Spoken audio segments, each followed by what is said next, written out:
All right, let's dive into an idea that is so powerful it might just change how you think about, well, everything. We're going to explore the trap of people pleasing using some amazing insights from Caroline Garnett McGraw's book, You Don't Owe Anyone. This is all about freeing yourself from that constant weight of expectations. You know the feeling, right? It starts with something so small. A text message just sits there, unread, and this little wave of anxiety just washes over you. It's this feeling that you owe someone, that you're somehow failing if you don't respond right away. That feeling of obligation, that's the quiet little engine that powers a whole lifetime of people pleasing. So where does that even come from? This intense feeling of obligation? Well, for a lot of us, it's a role we learned to play a long, long time ago. It's a survival strategy that often kicks in when we're kids, and it's called the good child trap. I want you to just picture this. You're 5 years old. Your world is supposed to be pretty simple, right? But then, bam, your family gets thrown into total chaos. For the author, this happened when her brother, Willie, was diagnosed with autism. All of a sudden, the ground just fell out from under her feet. And right there, that's the moment a survival strategy is born. In the middle of all that fear and uncertainty, her parents hand her a job, a role. Can you be a good girl? And that one little word, yes, it wasn't just an answer. It became a promise, a mission. I will be good. It was her way of feeling safe, of trying to bring some kind of order back to her world. So this simple question and answer created a kind of formula in her head. You know how a kid's logic works? It was like a math problem. If my brother is different and I am good, then the family will be stable. It's totally oversimplified, of course, but for a 5-year-old, that's a lifeline. Being good stopped being a choice. It became a job, a duty. But here's the thing. This childhood formula, this promise to always be good, man, it comes at an incredibly high price. It's like taking on a debt that you spend the rest of your life trying to pay off, and you might not even realize you're doing it. And look, this isn't just about missing out on candy.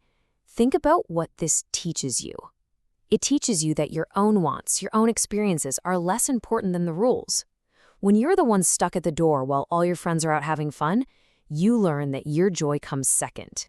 Oh, this is such a crucial point. Get this. The issue wasn't about what actually happened. It was about the appearance of what happened. The author was basically taught that her own memory of her own life was wrong if it didn't fit the perfect picture the family was trying to project. Her reality was literally being erased for the sake of the family's image. So let's just pause here for a second. Because when your feelings are constantly dismissed, when your version of reality is always being denied, that's not just a disagreement. It actually has a name. And having a name for it is so powerful because it helps us see the pattern, to see how our sense of self was slowly chipped away, often in the name of family. And this is the result. This is where that path leads. It leads to burnout. The author's story hits so hard because it ends in this universal feeling, just a deep, crushing exhaustion. It's the sense that no matter what you do, how much you give, it's never going to be enough. You end up feeling like a constant disappointment, even when you've given absolutely everything you have. Okay, but what if there's another way? The good news is, after you understand the trap, you can start looking for the exit. This part is all about forging a new path, one where your value isn't measured by how much you do for other people. Now, this brings us to a really important distinction. The goal isn't to stop caring or to become selfish. Not at all. It's about shifting from being a selfless giver, the person who just gives and gives until they're totally empty and resentful, to an otherish giver. An otherish giver still cares deeply about others, but they also protect their own energy and well-being. They set boundaries, and because of that, they can give from a place of joy, not obligation. You know, sometimes the biggest aha moments are the simplest. For people pleasers, guilt is the default setting. It's the compass you use for everything. So when her husband said this, it was a total pattern interrupt, a revolutionary idea. What if you could use a different compass? So how do you even start to find a new compass? It begins with a pretty radical act, doing nothing. Yeah, nothing. For anyone who ties their self-worth to being productive, this is going to feel super uncomfortable. But that's the point. This simple exercise is a small act of rebellion.